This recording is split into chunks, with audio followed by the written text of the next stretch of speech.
నేను ప్రపోజల్ ఇస్తున్నాను 2 రాష్ట్రాలకి. నా ప్రపోజల్ ఏంటంటే టీటీడీ ఇష్యూలో నేను ఒక అద్భుతమైన ప్రపోజల్ ఇస్తాను. 2 రాష్ట్ర ప్రభుత్వాలు టీటీడీ పెద్ద వ్యవస్థ, ఒక వ్యవస్థ ఏర్పాటు చేయండి, ఒక టీం ఏర్పడి ఒక వ్యవస్థ టీటీడీ ఆధ్వర్యంలో. ప్రతి ఊళ్ళో వెంకటేశ్వర స్వామిని దేవుడిని ఇలవేల్పుని కొలిచే భక్తులు ఉన్నారు. వాళ్ళకి మీరు నాట్ హౌస్ అప్లై చేయండి, ఆ సబ్సిడీ మీద ఇవ్వండి, బ్యాంకులో మీరే పెట్టించేవ్వండి, గ్యారంటర్ మీ కింద ఉంటుంది. ఇప్పుడు ఉదాహరణకు మా ఊరు లంకపల్లి ఉందనుకోండి, సపోజ్ కిరణా నేతను 10 ఆవులు పెట్టుకున్నాడు, సుబ్బారావు నేతను 8 ఆవులు పెట్టుకున్నాడు. ఒక అట్లా 10 మంది రైతులు కలిపి 2 ఆవులు 1 ఆవులు పెట్టుకున్నారు. నెట్వర్క్ నమోదు చేసుకోండి. మా పక్క ఊరు దారిపూర్లో ఒక 10 మంది రైతులు, పక్క లక్ష్మీపురంలో 20 మంది రైతులు, వీళ్ళంతా ఘంటసాల మండలంకి వచ్చారనుకోండి, వీళ్ళందరూ కలిపి మండలంలో నమోదవుతుంది. ఈ మండలం అంతా కలిపి జిల్లా నమోదవుతుంది. జిల్లాలన్నీ కలిపి ఒక పెద్ద ఒక యూనిట్గా ఆంధ్ర యూనిట్, మన ఉత్తరాంధ్ర యూనిట్, రాయలసీమ యూనిట్ పెట్టుకోండి. ఇక్కడి నుంచి తిరుపతికి సప్లై చేయండి. టీటీడీకి ఎక్కడికక్కడ కొనండి. వీలైతే ఆ అనుకూలంగా ఎక్కడికక్కడ ప్రాసెసింగ్ యూనిట్లు పెట్టండి. ఈ కలెక్ట్ చేయండి.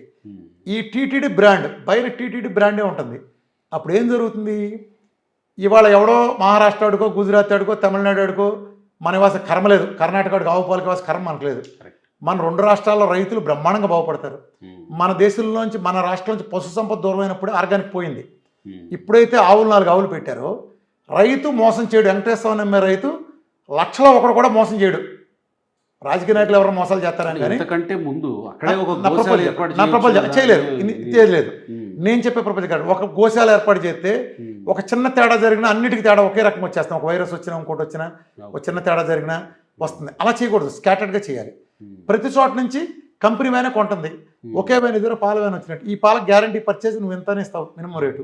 దాని ఫీడింగ్ ఏమేమి ఇవ్వాలో న్యాచురల్ సప్లై. ఇప్పుడు దేవాదాయ భూములు బొచ్చుడు ఉన్నాయి, ప్రతి ఊళ్ళోనూ 1000 ఎకరాలు ఉన్నాయి, ప్రతి మండలం ప్రతి జిల్లాకి.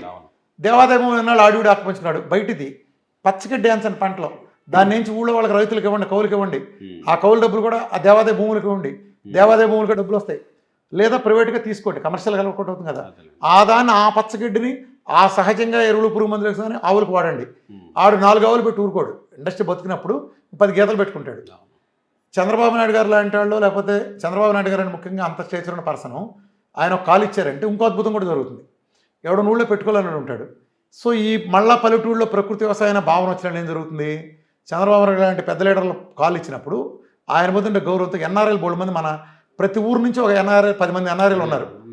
ఈ ఎన్ఆర్ఐలో ఆయన అభిమానులు చాలామంది ఉన్నారు. ఆయన మాట ఇస్తే పిలిపిస్తే ఏదైనా చేయగలిగినాడు. ఆ అబ్బాయి మీ ఊళ్ళో వాళ్ళకి మీరు పెట్టుబడి పెట్టి ఒక ఫారం పెట్టించిందంటే ప్రతి ఊరికి వెలుస్తాయి కదా. ఇది ఒప్పుకుంటారా? ప్రతి ఊరికి సబ్సిడీ ఇచ్చి వాళ్ళు కూడా చేయూత ఇచ్చి షెడ్ కట్టుకోవడానికి వాళ్ళ కాంట్రిబ్యూషన్ ఇచ్చి ఒక ఆధ్యాత్మిక కార్యక్రమంలో గుడికి చందా ఇచ్చే బదులు ఒక గోశాలకు ఇస్తారు చందా. ఆవు పాలని, ఆవు పేడని అది కూడా అమ్ముతారు. అలా అమ్మేటట్టే నిర్మాణాలు జరుగుతాయి. దీన్ని కూడా ఆవు దిగుగా చేస్తారు. దాన్ని ప్రకృతి వ్యవసాయం పాలేకర వ్యవసాయం చేసే వాళ్ళందరూ వాడతారు కదా. సో ఆ నేచురల్ ఆవు పేడ మళ్ళీ తిరిగేయటం, ఈ ఎరువులు పురుగు మందు బదిలీ వ్యవస్థ వస్తుంది కదా. ఆవు పెట్టినాడు పక్కన మంచి పాల కోసం ఎలాగో 4 ఆవులు పెట్టి 10 మంది 10 ఆవులు పెట్టినాడు, 10 ఆవులు పెట్టినాడు, 20 గేదెలు కూడా పెట్టుకుంటాడు వేరే షెడ్ వేసి.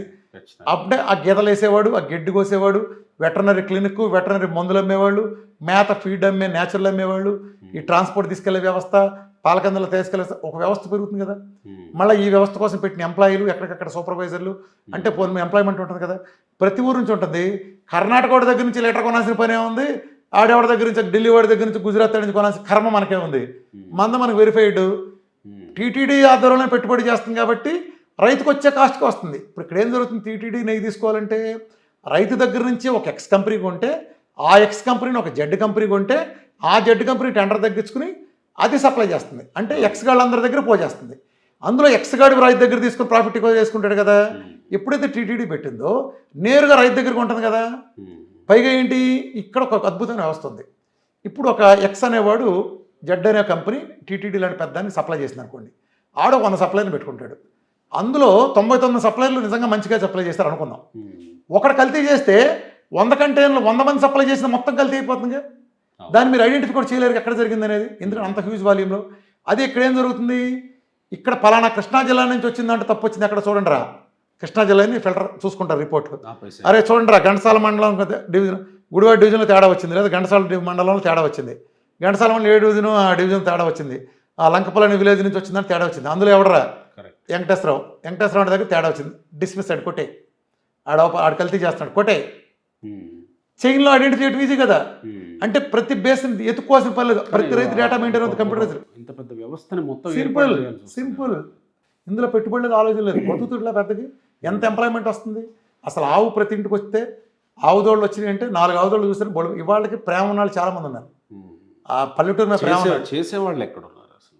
అదే చెబుతున్నా. అలా చేసే ఉండే ఒకళ్ళిద్దరే అంటున్నా, ఊరూరు ఇంటింటి చేయరు, 2-3 ఉంటారుగా. టీటీడీ నేను ఇది ఆధ్యాత్మిక భావంతో చేస్తారు, దేవుడికి సేవ. ఇప్పుడు చాలా మంది వెళ్ళి గుడి దగ్గర కూర్చొని పాసి ఉడసడం చేసేవాళ్ళు పల్లెటూళ్ళలో బోళ్ళ మంది ఉన్నారు. వాళ్ళు వాలంటరీ సేవ చేసి వస్తారు. వాళ్ళే కమర్షియల్ వాళ్ళు కాదు, మళ్ళీ చెబుతున్నా. అంటే కమర్షియల్ పెట్టుకున్నాడు పెట్టుకుంటాడు. బోళ్ళ మంది ఉన్నారు ఆర్గానిక్. అలా ఆర్గానిక్ పెరుగుతుంది, మన రైతులు తింటారు, 2 రాష్ట్రాల రైతులు. అప్పుడు టీటీడీ ఏం చేస్తుంది? యాదాద్రికి టీటీడీ సప్లై చేస్తుంది, కనకదుర్గ అమ్మవారికి టీటీడీ సప్లై చేస్తుంది. టీటీడీ అనగానే ఒక నమ్మకం వస్తుంది కాబట్టి టీటీడీ అమ్మే పాలు పెడితే కళ్ళు మూసుకుని వాళ్ళు 150 రూపాయలు పెడితే 150 రూపాయలు కొంటారు జనం. కరెక్ట్. టీటీడీ బ్రాండ్ వేసి టీటీడీ అమ్ముతా అంటే మీరు 2000 పెట్టామండి, 3000 పెట్టామండి, కళ్ళు మూసుకుంటారు. వ్యాపార సంస్థ ఆ డబ్బు టీటీడీ చందా ఇచ్చినట్టు కూడా అవుతుంది కదా. టీటీడీ వ్యాపార సంస్థ కాదు కదా, టీటీడీ అమ్మితే కొంటారు. అలానే దానివల్ల ఏం జరుగుతుంది? ప్రజలకు మంచి నెయ్యి ఉంటుంది. టీటీడీ బ్రాండ్ వేసేస్తుంది అక్కడ ఆవు నెయ్యి, మంచి పాలు, మంచి నెయ్యి. అసలు అమెరికా వాడు అప్పుడు కొని పారేస్తాడు మొత్తం. టీటీడీ పెడితే టీటీడీ సప్లై చేయడం మొదలెట్టిందంటే భారతదేశం మొత్తం టీటీడీ నెయ్యి వెళ్తుంది. అప్పుడు ఏం చేస్తారు? ఇంటికి రైతుకు రేట్ ఇచ్చింది అనుకోండి, మధ్యలో దళారీ ఉన్నాడుగా, వీడి పాల కంపెనీ. ఇప్పుడు ఏం జరుగుద్ది? రైతుకి ఆడు ఎంత సప్లై చేసినా ఈ చైన్లో 2-3 బాగా ప్రాఫిట్లు ఉంటాయి. 2-3 కంపెనీలు టీటీడీకి నెయ్యి అందటానికి రైతుకి మధ్యలో 2-3 కంపెనీలు ఉన్నాయి. అది టీటీడీ టెండర్ వేసుకున్నాడు, టీటీడీ టెండర్ వేసుకుని సప్లై చేసేవాడు, టీటీడీ సప్లై చేసేవాడు అంటే ఆకులు నాకేవాడికి, మూతులు నాకేవాడికి, ఆడి మూతులు నాకేవాడి లాగా ఓ లింక్ ఉంటుంది. ఇదంతా వెళ్ళిపోతుంది కదా. ఎలా ఉంది ఇది? అప్పుడు ఏం జరుగుతుంది? 2 రాష్ట్రాలు ఎంత అద్భుతం జరుగుతుంది. అసలు ఆ రోజున ఒక ఆవు దూడ చెంగు మన గంతులేస్తాయంటే ఇంటింటికి ఆవులు పెంచుతారు. మా చిన్నప్పుడు మాకు తెలుసు, ఆవు దూడ చెంగు మన గంతులేస్తే మా మంచాల పక్కన పడుకుని ఆ టైంలో పెరుగుతుంటే కుక్కలు పెంచట్లా ప్రేమగా బోల్డెంట్ పెంచుతున్నాం. ఆవు తెలియతే అందరూ ఆవులు పెంచుతారు, ఆవులు పెంచుతారు, గేదెలు ఎంత ప్రేమగా ఉండి ఆరోగ్యాలన్నా మెరుగుపడు. ఇప్పుడు ఊళ్ళో మీరు అన్నట్టు ఇదివరకు అందరూ వ్యవసాయం చేయకపోవచ్చు, కొంతమంది సెగ్మెంట్ బోర్డు మీద ఉన్నారు కదా. ఇప్పుడు ఇక్కడికి హైదరాబాద్లో కూర్చుని 30,000 తెచ్చుకునేవాడు బదులు అక్కడికి వెళ్ళి ఆవులు పెట్టుకుంటే నెలకు 50,000 సంపాదిస్తాడు గ్యారంటీ. ఎందుకంటే దాని దగ్గర బ్యాంకులోనే అరేంజ్ చేయండి టీటీడీ సప్లై. పైగా మనకు అడ్వాంటేజ్ ఏంటి? ఇప్పుడు కొత్త వ్యాపారం పెట్టావు, ఆ ఆవు మీరు ఊళ్ళో ఆవు పెట్టారు ఆధ్యాత్మిక భావంతో, అది కొనేవాళ్ళు. టీటీడీ ఉందిగా మనకు కొనడానికి, టీటీడీ ఉందిగా, ఆవు పెరిగేసి పెడుతుంది. ఈ ఆవు పెరుగు మొత్తం సప్లై అంతా టీటీడీలో భోజనశాలకు వెళ్తుంది. ఆవు పాలతోనే చేసుకుంటారు అంతా. సో పవిత్రత లోటు రాదు, టీటీడీకి ఆదాయం వస్తుంది, భయంకరమైన నెట్వర్క్. ఇప్పుడు ఇన్ని కంపెనీలు తీసుకున్న ఇలా ప్రాఫిట్ లేకుండా చేయరు కదా. ఈ కంపెనీ ప్రాఫిట్, వాళ్ళ సప్లై చేసిన కంపెనీ ప్రాఫిట్, ఈ ప్రాఫిట్ బదులు రైతు తీసుకుంటాడు ప్రాఫిట్, ఈ దళారుల ప్రాఫిట్ అంతా టీటీడీ చేసుకుంటుంది. బ్యాంకులు లోన్లు ఇస్తాయి, ప్రభుత్వాలు అష్యూరెన్స్ ఉంటాయి, ఇది ఎంప్లాయ్మెంట్ వస్తుంది ప్రతి చోట.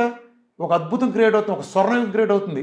చంద్రబాబు నాయుడు గారు లాంటి విజనరీ కానీ, రేవంత్ రెడ్డి గారు కానీ వీళ్ళిద్దరూ తలుచుకుంటే జరగదు కాదు. మన 2 రాష్ట్రాల్లోని తెలుగు రాష్ట్రాల గర్వకారణం తిరుమల టెంపుల్, తిరుపతి టెంపుల్. అంటే ఫస్ట్ చెప్పే పేరు తెలుగుకి చెప్పండి, పేరు ఫస్ట్ పేరు ఆంధ్రప్రదేశ్ సంబంధించి చెప్పే.